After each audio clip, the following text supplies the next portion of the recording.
no podemos. Y por...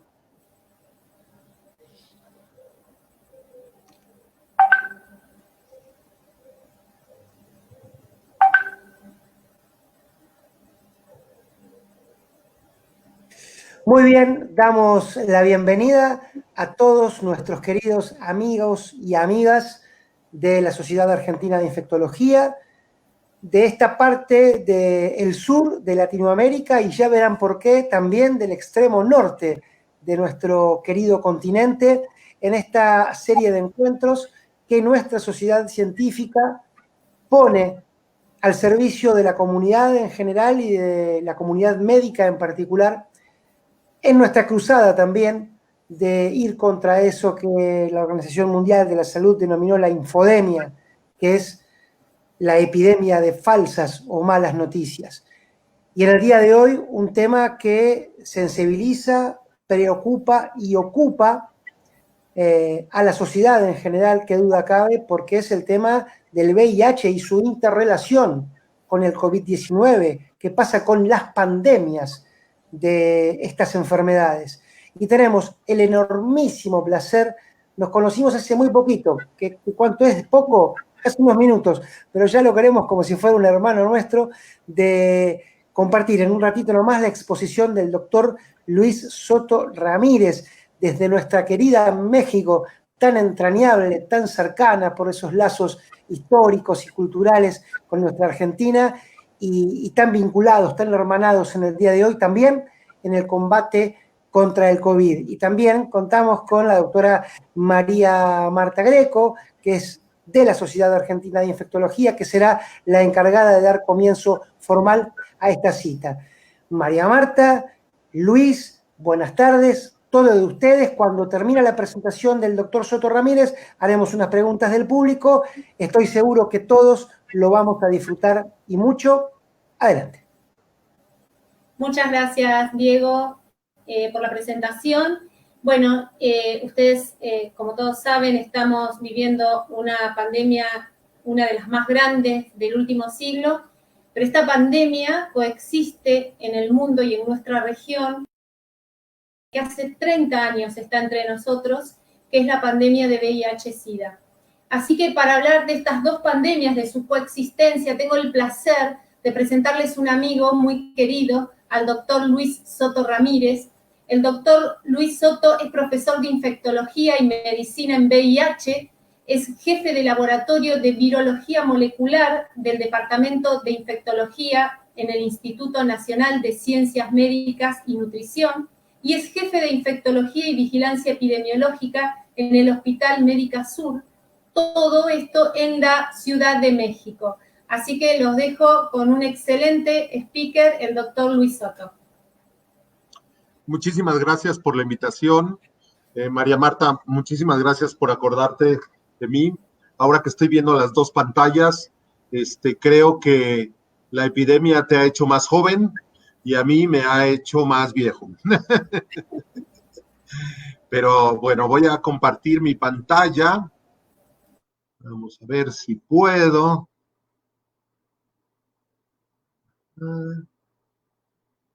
Y así. Pestaña de Chrome. Oh, Dios. Dios mío. ¿Y ahora qué ha pasado? Vamos a ver si...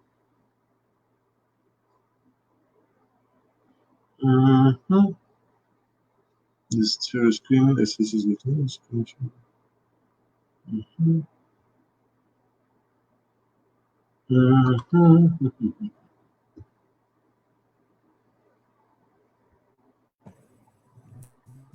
Luis, mientras tanto, Sí. mientras te seguimos esperando, no hay ningún problema.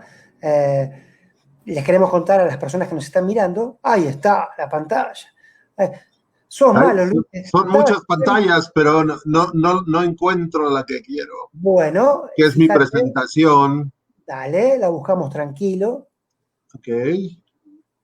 Te quería decir que cuando justo empezaba a hablar yo, pudiste compartir la pantalla, pero parece que me lo haces a propósito, che. No, y les quería contar a todas las personas que nos están mirando que esta charla, afortunadamente, va a quedar grabada. en el sitio de la Sociedad Argentina de Infectología, con lo cual todas las personas que o se lo pierdan o que accedan más tarde o que quieran volver a verla o compartirla con amigos o colegas, no tienen más que acceder a nuestras redes sociales y disfrutar de la exposición del doctor Luis las veces que necesiten y con quienes ustedes lo requieran. ¿Cómo venís, Luis? ¿La ven ya? No, hace doble clic ahí en el archivo y me parece que vamos a tener suerte. A ver, porque vemos tu archivo, vemos tu carpeta, así que si haces doble clic, me parece que Le he hecho ya y la vuelve a abrir, está girando pero la ruedita. Nos vamos a volver todos expertos en tecnología cuando esta pandemia termine, porque nos pasa ni siempre. creas. Nos pasa siempre. A ver, a ver, a ver, a ver. Ahí se puso a negro la pantalla. Seguramente debe estar pensando. ¿Mm? Tal vez sí, porque no.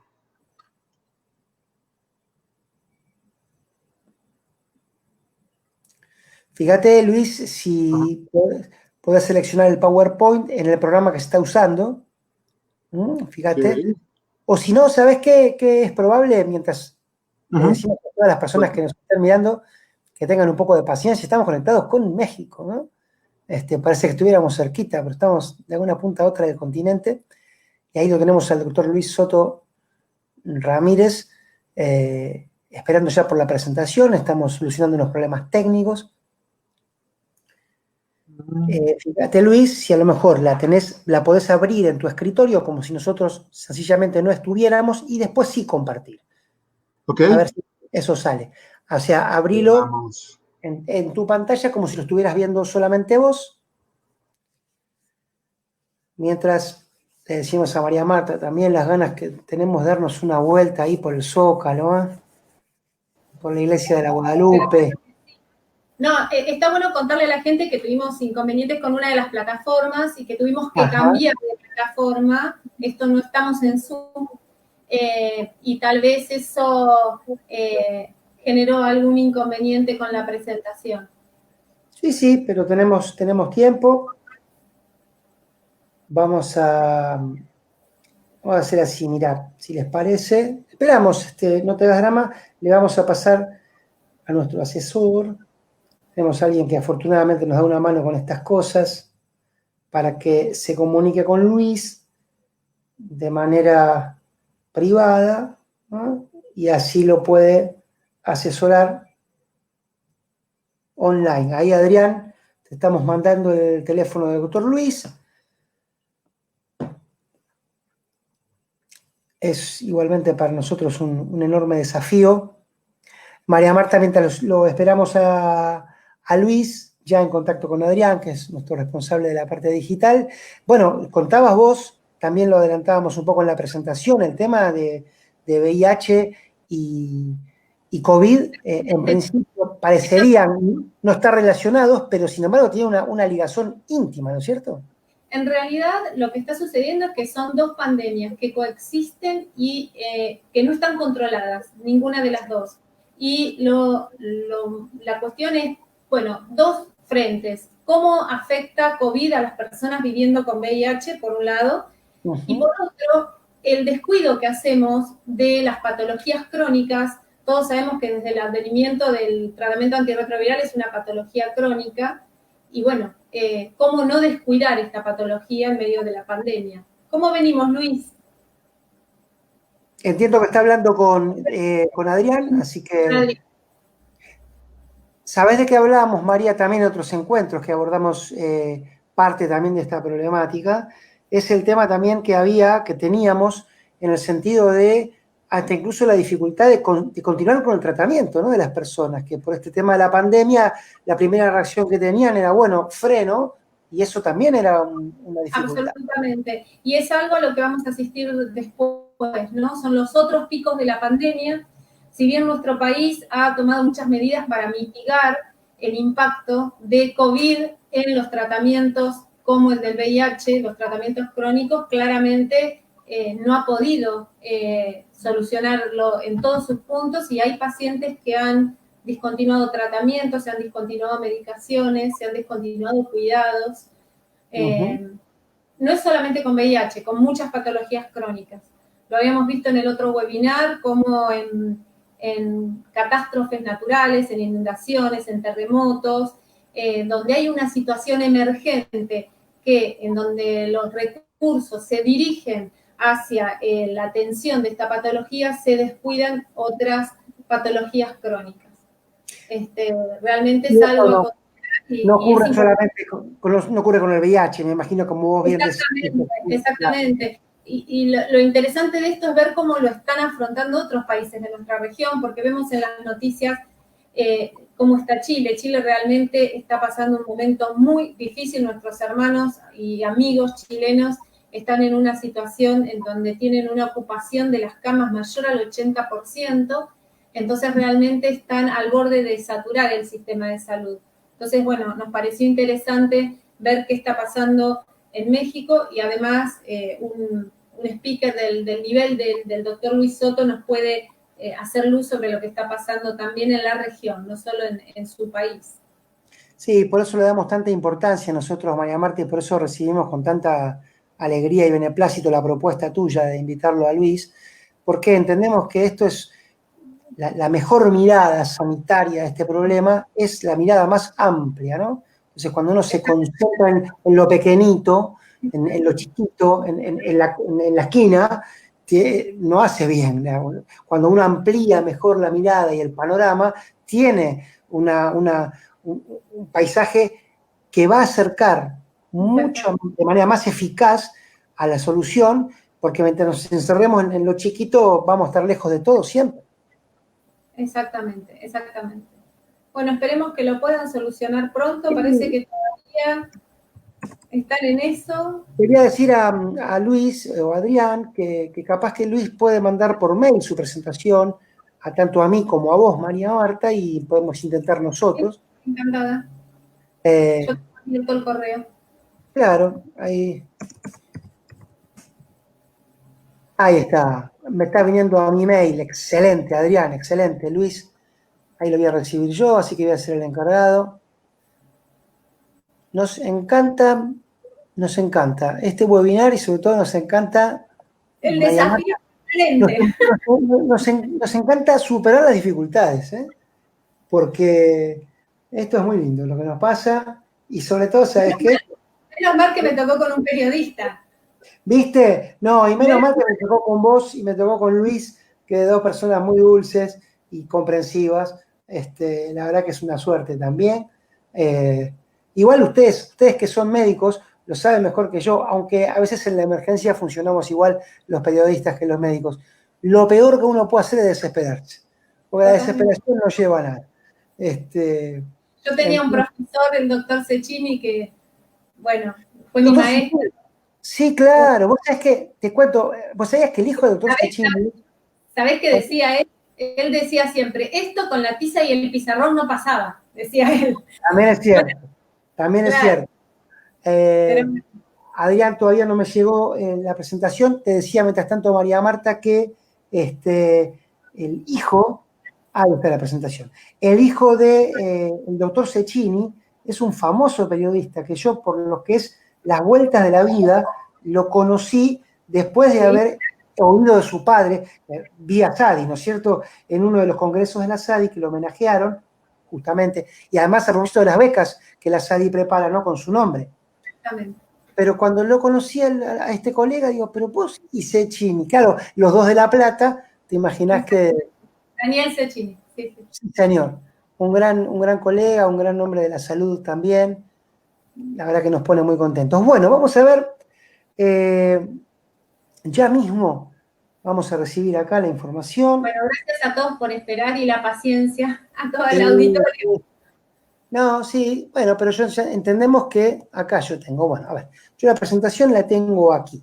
Con lo cual, lo que vamos a hacer es, excelente, vamos a ir a StreamYard, vamos a compartir pantalla, vamos acá,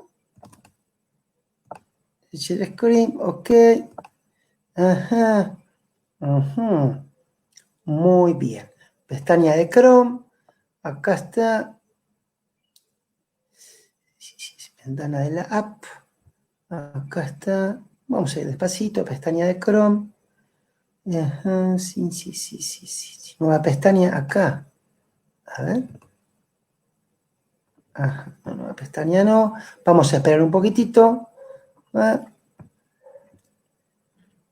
Vamos de vuelta. Vamos a abrir entonces esto que nos pasó el doctor. Acá está. Bien. Listo. Ahora vamos a hacer acá. Vamos a compartir la pestaña. Esto acá. Vamos a pestaña de Chrome. Acá. ¡Ajá! Díganme que lo ven. Claro que lo ven, ¿o no lo ven? Ya lo vemos. Vamos, Luis, querido. No te quiero comprometer, pero esto merecería un tequilazo, pero deja primero el trabajo. Primero el trabajo, claro que sí. Bueno, vos me dirás, dale. Listo, yo te voy pidiendo nada más que la pases, por favor. Pero va a ser un placer para mí. Claro que sí. Bueno, primero, antes que nada, quiero pedir 1000 disculpas por mi malentendido lleno de trabajo acá, de que no haya podido estar con ustedes la semana pasada. La segunda es un poco una frase para Diego, para que ahí la publique, que se llama, decía un buen amigo colombiano, esta es la maldad innata de las cosas inanimadas, ¿sí? Incluyendo al Internet, ¿sí? Y a los programas de comunicación. Pero bueno, lo que voy a tratar hoy de hacerles es tomar un poco el ejemplo de México para irles dando una serie de escenarios en los cuales Latinoamérica creo que no se ha portado muy bien en esta pandemia del COVID-19 y las implicaciones que puede tener y que tiene esto en relación al VIH y a estas dos pandemias que juntas podríamos decir que es una sindemia, ¿sí? Porque están ambas juntas. Si me pasas la siguiente, por favor. Sí, ya mismo. Espera que hay que ver cómo lo paso. Ajá. Espera un cachitín. Ahí está. Listo, este es nuestro Ministerio de Salud, como ustedes le mencionan, se ha dado a la tarea de cada tarde a las 7 de la tarde informarnos de cómo estamos. Y como pueden ustedes ver ahí en esta diapositiva, hasta el día de ayer, del 28 de febrero, que tuvimos el primer caso en México, en la Ciudad de México, específicamente, tenemos de ese día hasta ayer, 21 de junio, 180,000 casos con más de 21,000 muertos, 24,000 casos activos que le llaman, es decir, que están activos durante los últimos 14 días.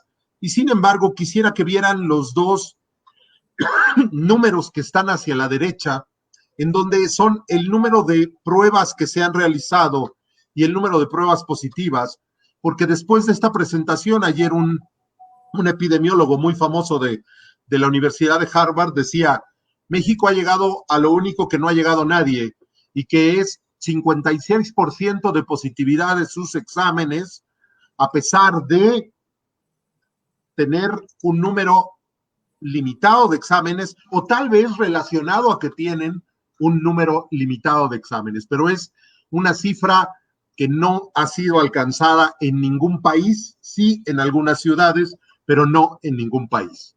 Si te sigues a la siguiente, Diego, esta es la curva que nos presentan. Los casos que ven en un color morado son los casos ya confirmados, y los casos que ven en el color amarillo son los casos que son sospechosos y es que están solamente en pendiente de confirmarse. Y como pueden ustedes claramente ver, vamos para arriba. Es decir, todo eso que decían y que ha dicho nuestro Ministerio de Salud, que la curva está aplanada, pues aplanada no está. Y seguimos subiendo y no tenemos la menor idea de hasta dónde. Si me pasas la siguiente, en esta gráfica que hicimos aquí, mi gente que trabaja aquí en IT, lo que ven ustedes es la curva acumulada de casos, lo que vieron hace rato, y abajito ven una mancha verde, que son los números de casos diarios. Si le das una más, Diego, lo que van a ver esto es el número de casos diarios que tenemos y hemos llegado ya a estabilizarnos muy en la última semana, por ahí de los 4,800 a 5,600 casos diarios en el país y subiendo con esos valles que ven ahí, que es nada más que no nos gusta trabajar en fin de semana a los mexicanos y por lo tanto ven que baja el reporte, pero es solamente el reporte. ¿Me pasas la siguiente? Y entonces ahí decidimos poner ahí algo así como, ¿cuál es la receta de cocina para enfrentar una pandemia de forma adecuada? Y luego, lo más importante es que tuviéramos una población sana, que tuviéramos una sociedad, un sistema de salud fuerte y preparado, una población que fuera sensata e informada y un liderazgo importante. ¿Me pasas la siguiente? Bueno, lo primero que vemos es que realmente no estábamos preparados para la guerra, ¿no? En toda Latinoamérica estábamos, como siempre, luchando con el VIH, luchando con la tuberculosis, más recientemente con chikungunya, con Zika, y la verdad es que nada más nos poníamos a luchar, pero no a prepararnos para algo peor que pudiera venir. La siguiente. Esta es una información muy solamente curiosa, en donde lo que se ve es cómo afectan las helmintiasis a nuestra respuesta inmune, modificando la respuesta de T1 a T2 y además disminuyendo la respuesta a las vacunas. Esto quiere decir que nuestra pobreza, nuestro desarrollo en vías de desarrollo pueden afectar muchos otros aspectos de una gran pandemia. La siguiente. Ya vamos, Luis, aunque tengo un cachitín. Sí, no te preocupes. Esta es solo una diapositiva que me pareció interesante. Vean los colores. Los colores nos dicen qué tan preparados estábamos para una pandemia. Y esto ya es 2017, ya tiene 3 años. Pero vean cómo nuestra región, esta que tan claramente dijo Diego, somos prácticamente uno desde el río Bravo hasta abajo, con todas nuestras similitudes y con todas nuestras diferencias, pero vean cómo con todo eso teníamos muy diferentes grados de preparación para una posible pandemia que viniera. Y la verdad es que no nos agarró muy bien. La siguiente. Nos llueve sobre mojado. No estábamos preparados y por lo tanto no teníamos nada realmente de lo que deberíamos de tener. Para los que no se han enterado, nosotros, México, le vendió equipo de protección personal a China durante el brote en Wuhan y en el resto de China, y luego lo tuvimos que readquirir a precio más caro, con tiempos de retraso. Y bueno, como pueden ver ahí, nuestros médicos quejándose de que no había buen equipo y también se quejaban de que estábamos reutilizando, esterilizando y reesterilizando cubrebocas N95 por motivos de costo y de disponibilidad y tampoco les gustaba y tampoco lo creían justo. Por otro lado, en el lado izquierdo van a ver a un médico en un hospital de Tampico, el cual llevaba 8 horas dándole ventilación, pues esa creo que no se llamaría mecánica, sería ventilación de brazo a un paciente, y ofrece una entrevista, le graban para una entrevista de televisión ahí mismo, dándole la ventilación, y se queja de tener que estar dando durante todo su turno ventilación.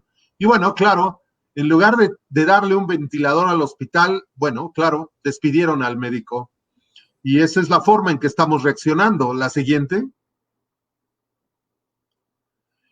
Bueno, aquí le pusimos haciendo la tarea un día antes de tener que entregarla, ¿no? Y aquí lo que vemos es un decreto, es una petición de uno de los sistemas más grandes de México, de la Sociedad del IMSS, que le llamamos el Instituto Mexicano del Seguro Social, en donde el día 14 de marzo, 15 días después del primer caso documentado, apenas piden qué es lo que tenemos, qué es lo que tenían y qué les faltaba para enfrentar la pandemia, ¿no? Esto quiere decir, obviamente, que íbamos a tener un gran problema que seguimos teniendo aún meses después de esta petición. La siguiente. Y bueno, una cosa que ha dicho muy claramente la OMS es que estamos mandando mensajes contradictorios. Una cosa dice alguien, otra cosa dice otra persona. Esto creo que se ha diseminado por toda la región, historias muy interesantes en Brasil, en Guatemala, en Ecuador, en varios países. Y lo que vemos es que la misma OMS nos pide coherencia. Y fíjense nada más, López-Gatell es alguien que se ha hecho muy famoso. Tendré que decir que fue alumno mío y ahora él es el viceministro de Salud, el que se ha hecho cargo de toda la pandemia, y después de 2 meses reconoce que había que utilizar el cubrebocas, con una pequeña salvedad. Nunca lo hemos visto utilizarlo prácticamente. Es aislada la vez que lo ha utilizado, y la otra parte es que no lo recomienda que lo utilice nuestro presidente, siendo que nuestro presidente tiene 65 años, es hipertenso y aparte ha sufrido ya 2 infartos previos. La siguiente. En esta diapositiva, perdón, no lo pasé y esto es mi error nada más, es la única diapositiva que faltaría, es nuestra población ha respondido bien. Y ahí lo que les ponía, y les invito a leer un artículo del Wall Street Journal del día de ayer, en donde hablan del gran mercado mexicano, al cual le llamamos la central de abastos. Y en esta central de abastos, a la que acuden un promedio de 330,000 personas en forma diaria, se dio uno de los brotes más grandes de COVID-19 de los que hemos tenido en el país. Enorme. La verdad es que los números no son claros todavía. Afortunadamente les puedo decir que quien dio aviso de esto fuimos aquí en el hospital privado donde ahora estoy por ser la tarde, y les dimos aviso de que estábamos viendo llegar y pedir consultas, la mayor parte videoconsultas, de personas que trabajaban en la central de abastos. Entonces, la población, aparte de que no estaba bien informada, tampoco reaccionaba coherentemente. La siguiente. Hemos visto muchas cosas que pueden depender de sistemas políticos o no, o pueden depender simple y sencillamente de tratar de cubrir las espaldas y cubrir las deficiencias, pero varios países, como los que yo ya había mencionado, han demostrado tener una respuesta incierta y por lo tanto una ausencia completa de liderazgo. La siguiente. Hemos visto a nuestro presidente decir que con estampitas religiosas se va a proteger, continuar con sus giras e ir a sus giras sin ninguna protección y besar a los niños y a todo mundo sin ninguna protección. Les puedo decir que cuando le preguntaron al viceministro de Salud qué opinaba de eso, el viceministro, aunque no lo crean, está grabado, lo pueden buscar, dijo que la fuerza de nuestro presidente no era de contagio, era una fuerza moral y que por lo tanto no le iba a pasar nada. Así se imaginarán cómo está de informada nuestra población. La siguiente. Y claro, ahí está la foto de nuestro querido amigo, el doctor López-Gatell, viceministro, el cual ha dicho que el pico del brote va a ser la semana siguiente y lleva como 15 semanas diciendo que la semana siguiente y todavía no vemos el horizonte. Y con esa falta de objetividad, pues ha conducido al pueblo, a la mayor parte de las personas, a no protegerse. Se creó una jornada que le llamaron Jornada Nacional de Sana Distancia, en donde invitaron a todas las personas a recluirse en sus casas, más o menos un poquito después, en la tercera semana de marzo. Esto probablemente desahogó por un momento los servicios de salud, pero se acaba de terminar esta jornada el 1 de junio, y a partir del 1 de junio, aunque ahora utilizamos un programa de semáforos, seguimos en semáforos en rojo para que la gente no salga. Lo que les puedo decir es que toda la gente ya está afuera en esta ciudad de 23 millones de personas, y el 30% de ellos no están utilizando ningún tipo de protección, específicamente hablando de cubrebocas. La siguiente. Y entonces tenemos esa receta de cocina que decíamos, pues es una receta clara para un desastre, y lo estamos viendo a nivel del mundo, ¿no? La siguiente. La región de las Américas, contando incluso a los Estados Unidos, se ha convertido hoy por hoy en la región más afectada en toda la pandemia y por lo tanto en toda la historia de este COVID-19. Si me pasas la siguiente. Ahí veremos el total de casos confirmados. En varias de estas diapositivas he tenido que limitar la curva de Brasil, porque se salía tanto que no nos dejaba ver otras curvas, pero como pueden ustedes ver ahí, el total de casos confirmados, varios de los países de nuestra región andan por ahí. Ya lo estaba mencionando María Marta, hablando de Chile, del gran problema que tienen, y un buen epidemiólogo nos diría, hey, cuidado, esos son el total de casos confirmados. Entonces, pasen la siguiente para que veamos ahora el total de casos confirmados por millón, y entonces nos quedamos en un peor escenario, ¿sí? Y nos quedamos en un peor escenario porque entonces, tasando esto, vemos cómo Chile, Perú están muy por arriba de los Estados Unidos y de España. Brasil ya también anda por ahí acercándose a los Estados Unidos, pero muy por arriba de Francia. México un poco más abajo, y Argentina, Guatemala un poquito más abajo.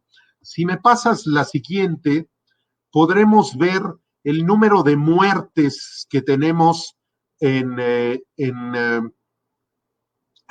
mundo, total de muertes, y vean cómo ahí pues nos estamos destacando. Insisto, no está la cifra de Brasil, porque se saldría, es prácticamente el doble de estos 25,000 casos que están aquí hasta arriba de España. Y si lo documentamos, si me pasas la siguiente, si lo documentamos por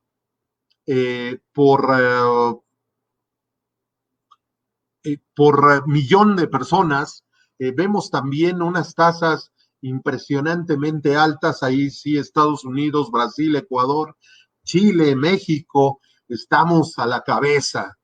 Pero bueno, realmente, ¿cuál es lo más preocupante? Que cuando veo uno los cálculos en relación a lo que sería la mortalidad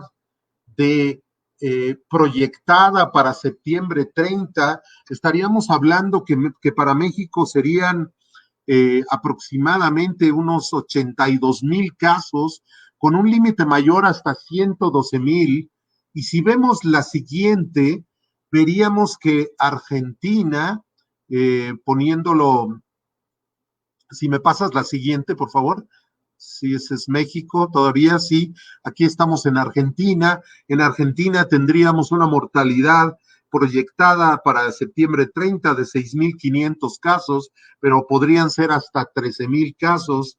Y si nos vamos a la siguiente, aún más, si vemos la mortalidad de Chile, estaríamos hablando de 22,000 casos proyectados promedio, hasta 33,000 casos, lo cual es una barbaridad realmente.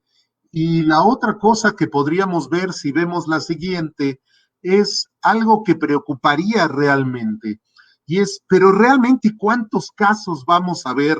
Y por ahí de octubre 1 se calcula que en México tengamos 11 millones de personas infectadas y hasta 17 millones en el rango alto.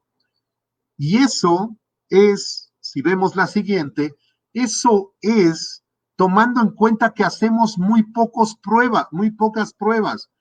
Vean ustedes, por ejemplo, en esta diapositiva, el número diario de pruebas por 1,000 personas habitantes de ese país, y vean cómo, pues, estamos muy por abajo de Chile, de España, de Colombia, estamos muy por abajo prácticamente de todos los países, y Brasil peleándonos el hacer pocas pruebas. Entonces, todos estos cálculos los estamos pensando en un escenario en donde podríamos decir que no hay pruebas que nos digan exactamente la cantidad de personas que tenemos infectadas. Y entonces se junta con lo que nos gusta a muchos de nosotros, que es la pandemia de VIH, ¿sí? Y ahora sí juntamos a las dos, vamos a la siguiente, y nos damos cuenta de algunas cosas que son muy interesantes. Los dos primeros párrafos, los dos primeros incisos que pueden ustedes ver ahí, eso se refiere a la epidemia de SARS-1. ¿Sí? Y en esa epidemia de SARS-1 lo que se vio es que las personas con VIH no eran primordialmente afectados.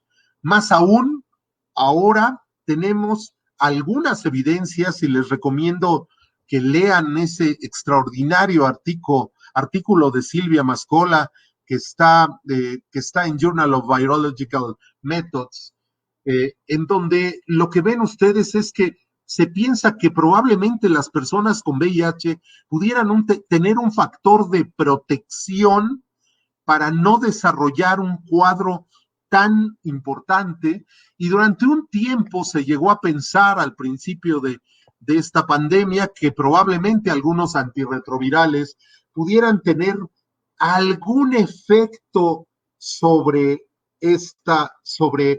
el desarrollo de la infección por SARS-CoV-2, aunque esto definitivamente no lo hemos corroborado.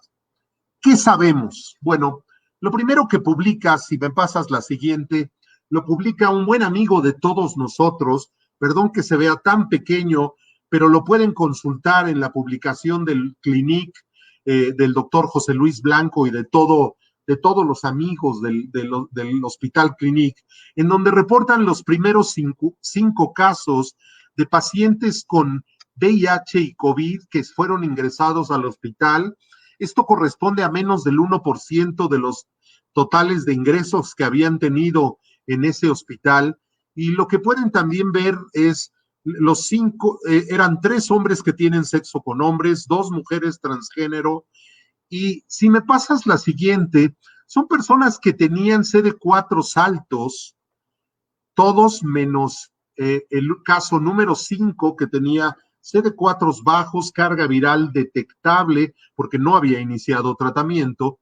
Y la parte más interesante de todo esto es que ninguno de ellos murió. Es cierto que ahí el caso 2 dice que todavía estaba hospitalizado, pero hace un momento le preguntaba yo a José Luis qué había pasado con ese paciente y me decía que había sobrevivido. Entonces, de esos primeros 5 casos, el Clinic reporta sobrevida de todos ellos. Y me estaba contando José Luis también hace unos momentos que ya llevan juntados 52 casos de coinfección de COVID con VIH, de los cuales 2 personas han fallecido, uno con todos los cuidados, intubación, todos los limitantes de esta respuesta, de esta tormenta de citocinas, y solamente uno de ellos falleció, un médico, el cual se negó a ser llevado a cuidados intensivos.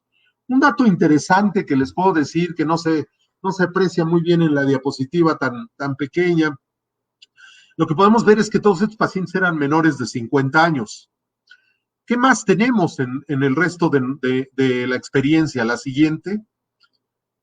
En otra serie que publicaron los alemanes, lo que pueden ver ustedes ahí, también está muy pequeña esa diapositiva, pero les he puesto mejor un resumen de lo que se ve ahí. encontraron 32 pacientes, 3 de ellos, que es el 9%, habían fallecido. Es interesante porque si lo compara uno con la mortalidad de Alemania, es prácticamente el doble, la mortalidad en la población general. No así si comparamos las mortalidades que estamos viendo en otros países como España, como mismo México, pero para Alemania era una mortalidad mayor, el 90% de los pacientes se habían recuperado, el 76% fueron casos leves, ¿sí? Y todos los pacientes estaban en terapia antirretroviral, aunque solo 4 de esos 32 pacientes tenían un inhibidor de proteasa, y esto lo menciono por el hecho de lo que se había considerado en algún momento de que los inhibidores de proteasa pudieran tener algún efecto específico. Si me pasas la siguiente, esta es una serie muy, muy interesante de Madrid, de Ramón y Cajal, del Ramón y Cajal, y lo que ven aquí es que tienen ustedes 23 pacientes ambulatorios con VIH y COVID, 28 pacientes que fueron admitidos al hospital, y de ellos tienen 2 muertos de los 28 que admitieron, y 5 que aún estaban en el hospital. Y una parte muy interesante que pueden ver en esta figura es que la mayor parte de los individuos que tuvieron un curso grave, ¿sí?, que es la barra azul, tenían menos de 200 CD4, esa es una cosa. Y la otra que ven en la tabla, en la parte de más abajo de esa tabla, y que es un dato muy importante, es que la mayor parte de los pacientes que tenían VIH y COVID tenían comorbilidades. Y esto nos lleva a la conclusión de que tal vez no sea tanto el VIH, sino las comorbilidades de nuestros pacientes, las que los llevan a una complicación en el caso de estar coinfectados por COVID. Pásame la siguiente, perdón, no te pedí esa. En esta era la que decía yo de esta barra que vemos azul, menos de 200 son los críticamente infectados, y aquí abajo ven todas las comorbilidades, hipertensión, obesidad, que son las que realmente causaban un problema. La siguiente, se asociaban a esta combinación. Esta es otra pequeña serie de otros 4 pacientes. Estos pacientes son de Ginebra. La presentó el doctor que ven ustedes ahí referido, y bueno, no tienen más diferencia que lo que les he platicado. Si me pasas la siguiente, por favor. Ok, en una encuesta que se hizo en Wuhan, China, en la provincia de Hubei, a personas que vivían con VIH, encontraron que el 32% de los que habían encuestado no tenían suficientes medicamentos antirretrovirales para completar lo que se había planteado del aislamiento casero, y tenían altas restricciones de tráfico y de viajes, ¿sí? Y por lo tanto el 64% informó que tenían dificultades para acceder a los antirretrovirales, y el 28%, y yo creo que esto no lo deberíamos de dejar de pensar, tenían problemas, reportaron que necesitaban apoyo psicológico, ¿sí? Entonces, esto nos lleva, si me pasas la siguiente, a decir que partes importantes de cómo enfrentar esta sindemia, estas 2 pandemias, es que tenemos que continuar los servicios de VIH durante la pandemia, tener una forma óptima de darles los medicamentos, ¿sí?, y contactarnos con ellos a través de plataformas virtuales para poder ver cómo están, qué les falta de medicamento, qué les falta de atención, qué dudas tienen, qué también están psicológicamente, porque evidentemente esta pandemia, la de COVID, y su unión con el VIH nos ha dejado un poco más tocados emocionalmente de lo que ya estamos. Consideramos en algún momento que se han dado informaciones adecuadas en México, se han sacado múltiples carteles para tratar de decir qué hacer. Me pasas la siguiente. Algunos muy, muy sencillos, pero que nos dicen, no te preocupes, mantente en contacto con tu cuidador. Y si me pasas la siguiente, Diego, podremos ver que, sin embargo, algo que sí se ha dejado de hacer, y estos son reportes de periódicos, pero que son a través de los cuales mucha gente ha levantado la voz, muchos de nuestros pacientes han levantado la voz, se han dejado de hacer las pruebas. Si me das la siguiente, un ejemplo muy sencillo es en donde en una encuesta que hace una organización americana, vean cómo solo 23% de los países que encuestaron tenían forma de darles a los pacientes 6 meses de tratamiento, pero nada hablaban de darles pruebas. La siguiente.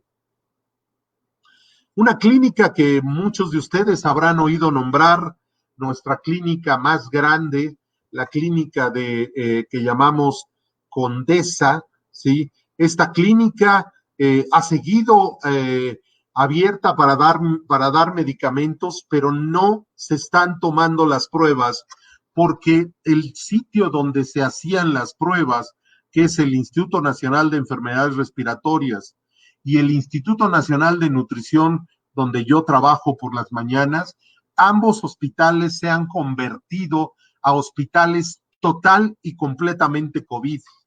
No tenemos nada más. Si queremos entrar ahí, es casi entrar a una fortaleza y por lo tanto no se ha podido tomar adecuadamente las pruebas que quisiéramos tomarles a nuestros pacientes.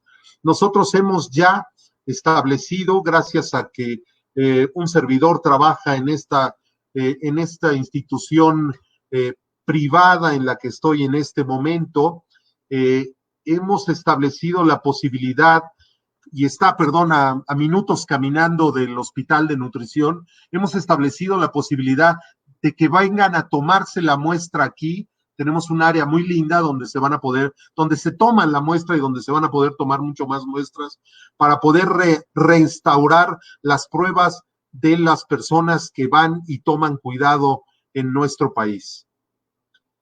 Y si me pasas la siguiente, ya prácticamente voy a terminar. Esto nos está echando para atrás. Eso del 90-90-90 creo que no lo vamos a lograr muy fácil. Esa tabla solo les quería enseñar los casos 8 a 9 mil, hasta 15 mil por año nuevos de VIH-Sida que tenemos en nuestro país. Si me pasas la siguiente, era nada más algo que lo encimaba. Hasta hoy no hay ya reporte de casos oficial. ¿Qué ha pasado? No tenemos la menor idea, pero no hay reporte de casos oficial. La siguiente.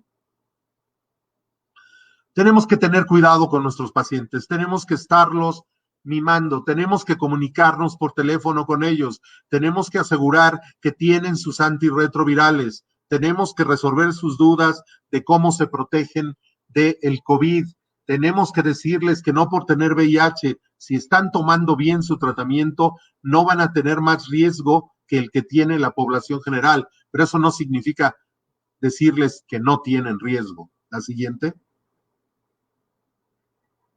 Y bueno, en un resumen rápido, y si quieren con esta terminamos para tener algo de tiempo para las preguntas. En un resumen rápido yo quisiera decirles, porque lo demás es básicamente esto que dice aquí, las personas que viven con VIH-Sida y que se encuentran en tratamiento antirretroviral no se encuentran en un riesgo más elevado de contraer SARS-CoV-2, COVID-19 o de desarrollar síntomas graves. Pero tenemos que darles una reserva de tratamiento para que no les falte si las ciudades o algunas instituciones están cerradas. Aquellos personas con VIH-Sida que no están en tratamiento pueden tener algo de mayor riesgo y es muy importante enseñarles cómo protegerse, ¿sí? Como en toda población mayor de 60 o 65 años, ya no sé qué es, porque en mi país, con tal de dar menos pensión, cada vez nos agrandan más la edad de pensión, pero todos los que somos suficientemente grandes tenemos comorbilidades y eso sí se asocia, sean VIH o no VIH, a mayor riesgo. Y no dejen de tener contacto con sus pacientes, por favor, porque es muy, muy importante el que tengan atención sus pacientes. Les recomiendo, de ser posible, que puedan conseguir a alguien o que tengan a alguien en sus clínicas que da apoyo psicológico, que nos ayude a contactar a nuestros pacientes y platique con ellos, porque realmente esto para todos ha sido una situación muy, muy difícil. Les cuento únicamente la experiencia en mi hospital, que afortunadamente en el caso de la sindemia VIH-COVID es muy bueno. El hospital, el Instituto Nacional de Nutrición, tiene 200 camas y todas ellas se han convertido a ser camas COVID. Tenemos lleno el hospital en todo momento, desde el primer momento que se abrió, y todo lo que sale vuelve a llenarse de pacientes. Desafortunadamente, los pacientes llegan muy tarde y tenemos, a nivel de las unidades de cuidados intensivos, mortalidades alrededor del 50%. Nuestros pacientes con VIH se han afectado solamente el 1%, un poquito menos del 1%, ningún paciente ha fallecido, tienen todos comorbilidades, y el único factor que yo no he visto mencionado en otras series de VIH es que nuestros pacientes, de los que tenemos, el 25% han tenido daño renal suficiente como para que hayan ameritado el uso de hemodiálisis. Y básicamente ese es un poco de la experiencia. Creo que podríamos concluir que nuestros países, y no quiero hablar mucho de otros porque es muy fácil criticar desde fuera, pero se han visto un tanto cuanto irresponsables con el manejo de la epidemia, algunos más, otros menos, otros mucho menos, pero esto nos han dejado a los infectólogos ahí a la vera del camino, ¿no? Y entonces ahorita, después de que hable con ustedes, después de que termine de hablar con ustedes, me cambio de traje, me pongo una ropa quirúrgica, lo cual no crean que es agradable ponerse en ropa de pitufo, y luego me tengo que meter a un área totalmente cubierto para ver a los pacientes que tienen COVID. Muchísimas gracias por su atención. Bueno, Luis, espero que te hayas sentido bien asistido desde aquí, desde la parte técnica. Perfectamente. Te vamos a contar que hubo unas 600 personas que han seguido con calurosos saludos en los comentarios aquí de nuestras redes sociales, así que la verdad que muy halagados nosotros por estos halagos, valga la redundancia, que son sobradamente merecidos. María Marta, ¿alguna intervención antes de pasar a las preguntas? No, quiero agradecerle a Luis esta brillante exposición. Siempre disfruto de sus charlas. Y bueno, vamos con las preguntas nomás de la gente. Bueno, las primeras directas, Luis, tienen que ver con el mundo del VIH, mayoritariamente como lo suponíamos, ¿no? Pero acá pregunta Olga si se le debe suministrar terapia inmunológica a los pacientes sin antirretrovirales. Terapia inmunológica.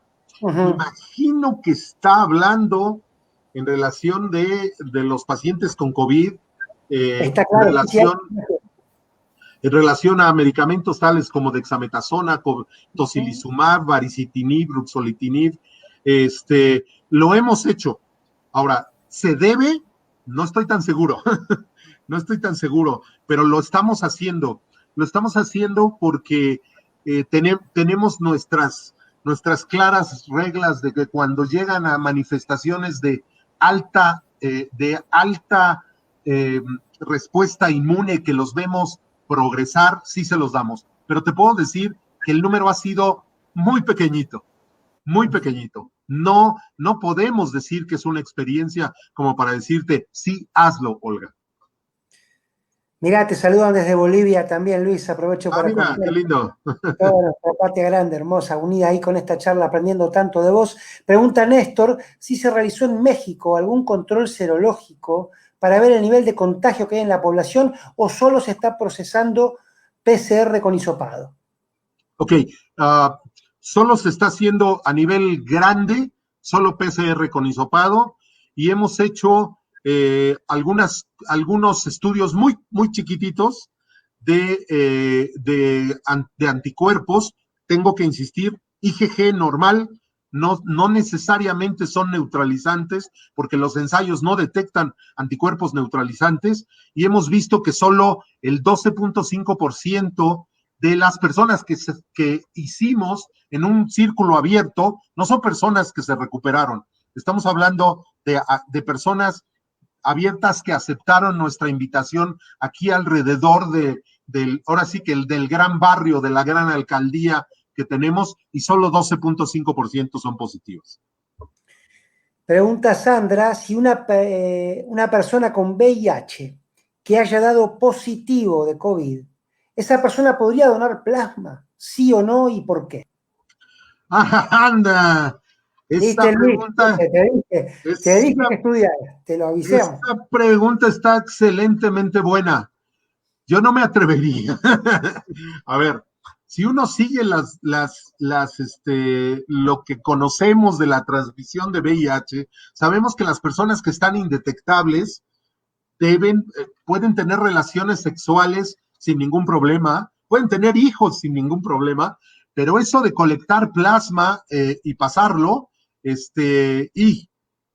no estoy tan seguro, al menos en el protocolo que estamos siguiendo en el Instituto de Nutrición para tratar a los pacientes con plasma, está prohibido que sean VIH positivos, independientemente de si están detectables o indetectables. Me daría pánico tener un pequeño blip que no me diera cuenta y pasarle plasma a alguien que yo quisiera no infectar, ¿sí? Creo que lo mejor sería no. Doctor Luis Soto Ramírez, ¿y qué ha pasado allí en su país respecto a los tratamientos en personas con VIH y el COVID? ¿Se han interrumpido? ¿Han tenido dificultades de continuarlo? Sí, si yo te hablo de la experiencia propia del instituto, que sería el escenario casi ideal, te diría que casi nuestros pacientes están bien, aunque hemos detectado algunos que lo han interrumpido. Pero si te digo lo que pasa alrededor del país, hay muchas personas que lo han interrumpido. Lo han espaciado, ahora sí que en lugar de una al día, una cada tercer día, en forma totalmente inadecuada, pero no podemos, a este momento, definitivamente no tenemos la magnitud del problema. No te puedo decir cuál es la magnitud del problema. Sé que existe, pero no sabemos cuál es su magnitud. Estás, Luis, hablando también de todas partes de la Argentina, de sur a norte. Te lo quería contar también para que sepas con cuánta atención se sigue tu charla. Se mete también Muchas Roberto desde Perú. Bueno, nada, yo te voy contando simplemente para que vos veas qué hermoso encuentro latinoamericano que estamos teniendo aquí. Excelente. Bueno, los retrovirales, pregunta Hans, ¿logran algún efecto secundario con personas afectadas por el COVID? No hasta donde se han llegado a probar en los estudios clínicos controlados, no. Hay algunas dudas, hubo algunas dudas de que el lopinavir pudiera disminuir un poco la cantidad de virus, pero la verdad es que esto no se ha corroborado. Hay otro trabajo muy interesante de un grupo alemán que dice que estructuralmente Maraviroc pudiera ser un buen medicamento, pero no hemos probado absolutamente nada. Ya dejamos de dar antirretrovirales para los pacientes con COVID. ¿Sí? Ante la falta de evidencia, ya no los estamos utilizando. Bueno, justamente, mirá, como si nos estuvieras leyendo, Luis, porque Rodrigo preguntaba cuál es el peligro de usar los medicamentos antirretrovirales a alguien que no tiene VIH pero sí COVID. Sí, muy buena pregunta. En general, el tiempo de administración de lo que estábamos utilizando, utilizamos lopinavir, utilizamos atazanavir, el tiempo promedio eran 14 días, eso en general no te iba a producir ningún efecto negativo. Bueno, y te dejo la última ya que se nos está yendo la hora, hay 2 horas menos allí en México. Sí. ¿Qué se toma ahí a la tarde para la merienda, Luis? ¿Qué, un cafecito? ¿Qué hacen un té? ¿Qué es lo que suelen usar? En realidad no mucho. Déjame decirte que nosotros comemos tarde. Nosotros comemos, no utilizamos el almuerzo, comemos por ahí de las 3 de la tarde. De hecho, cuando entro a conectarme y te conozco, acababa yo de terminar de comer y por ahí de las 9 de la noche volvemos a comer algo que la mayor parte de los mexicanos es muy pesado. A mí solo me gusta un poco de cereal. Muy bien, por eso se te ve tan joven, Luis. La última, que es una pregunta que se usa mucho aquí en Argentina y queremos saber qué es tu experiencia allí en México, el tema de los corticoides. Vos sabés, Luis, que parte de estos webinars que realiza la SADI tienen que ver, antes que nada, con desmitificar o sustentar esas cosas que la gente ve en la televisión. Te toca a ti contarnos allí en México qué es lo que se dice respecto a los corticoides, porque acá hay mucha gente no necesariamente preparada que suele recomendarlos como eficaces en el tratamiento del COVID. Claro. Bueno, te voy a contar un poco la experiencia que hemos tenido aquí primero, aquí en el hospital privado. Lo primero que vimos de nuestros primeros 111 pacientes aquí fue uso básicamente de metilprednisolona en el caso de pacientes que estaban en un choque, o sea, que estaban ya en terapia intensiva, y lo que vimos es mayor mortalidad en los que utilizaban metilprednisolona.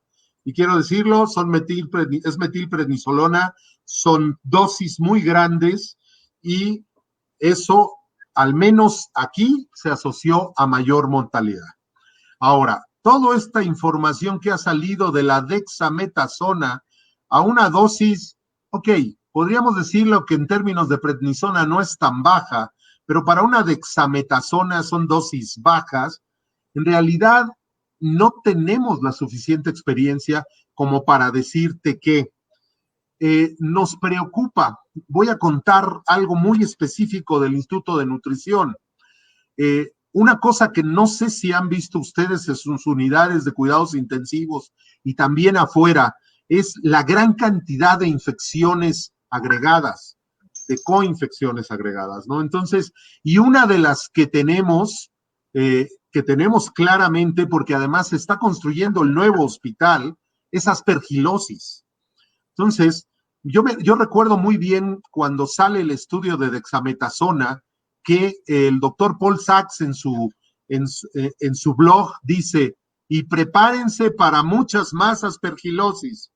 No lo estamos utilizando en nuestro hospital por este brote que tenemos de aspergillus, esas dosis de dexametasona. A mí, te voy a dar mi opinión muy personal, y esta sí es Luis Soto nada más, yo no estoy tan seguro de que esas dosis de dexametasona realmente vayan a tener algún impacto. Desde El Salvador también te saludan, Luis. María Marta, todo tuyo antes de dar la despedida formal al doctor. No, agradecer a la audiencia por haber estado hasta ahora y estar tan interesados. Agradecer a Luis por su brillante exposición, como siempre. Es muy bueno tener la experiencia de México, escuchar qué les pasa. Creo que vamos a tener que hacer más seguido estos encuentros así, Luis, y contar Encantado. todo lo que nos pasa, porque me parece súper interesante con nuestros amigos de otros países de LATAM. Así que bueno, nada más agradecer y agradecerte a vos, Diego, la excelente predisposición y presentación. Muchísimas gracias a ambos. Yo quiero dar las gracias a Sadi. Desafortunadamente, ustedes saben que me encanta viajar y tener contacto con todas las personas de Latinoamérica, pero pues estamos atados y esta es una buena forma de por lo menos que vean que todavía andamos por aquí. Les agradezco a ambos. Diego, ya te tengo en el WhatsApp. No te vas a entrar. Me encanta. Todo lo que sean recetas, sobre todo, Luis, me las pasás, y así por lo menos disfrutamos de la pandemia, del encierro de casa, haciendo cosas ricas. Claro que sí. Ya Un gusto. vamos a volver a brindar. Claro que sí, lo haremos. Un gusto Gracias. saludarlos a todos. Gracias. Gracias Luis, por tu tiempo, sobre todo lo valoramos mucho, lo mismo para vos, María Marta, y gracias a todos ustedes, digo, por habernos acompañado. Será, si todo lo permite, hasta el próximo encuentro. Que tengan todos buenas tardes. Muchas gracias. Por favor.